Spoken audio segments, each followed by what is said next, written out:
The developments continue regarding a body discovered in a small Indiana lake, near the last known location of missing Dr. Taleka Patrick. The most recent update tonight confirms from the medical examiner handling the case that the body is indeed that of a black female. This further confirms the fear that hopes of finding Dr. Patrick alive have diminished. This is the scene where the body was discovered. As you can see, the lake is adjacent to the highway, not far from where Taleka's car was found. We have team coverage from Indiana to West Michigan.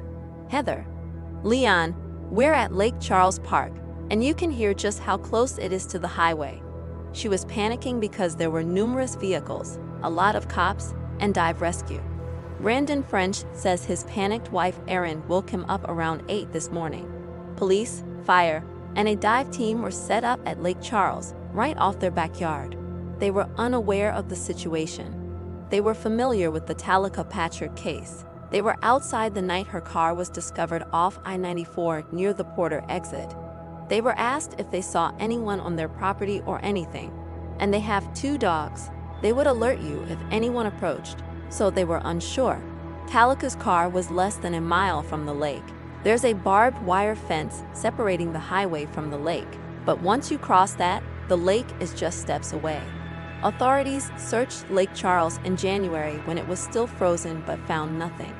Last week, there was a search near where Taleka's car was found, which also yielded no results. The coroner says he can't determine how long the body has been there. However, due to decomposition, he will have to use dental records for identification.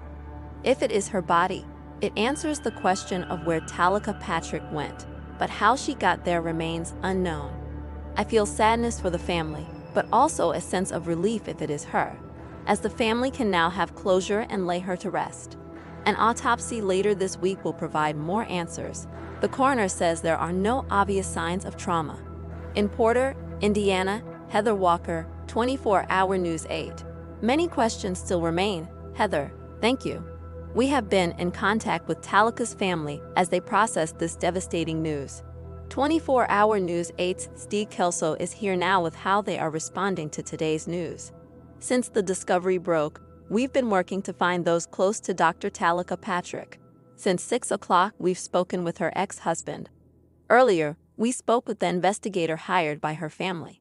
I guess I'm speechless. Smiley Calderon, who was once married to Taleka Patrick, had previously expressed concerns about her decision to move to Michigan. Tonight, he says the little news he has heard is difficult to accept, very emotional, and he would like to know more. At first, I thought it was a hoax. Jim Carlin, hired as a private investigator by Taleka's family in January, has spent countless hours searching and meeting with family members.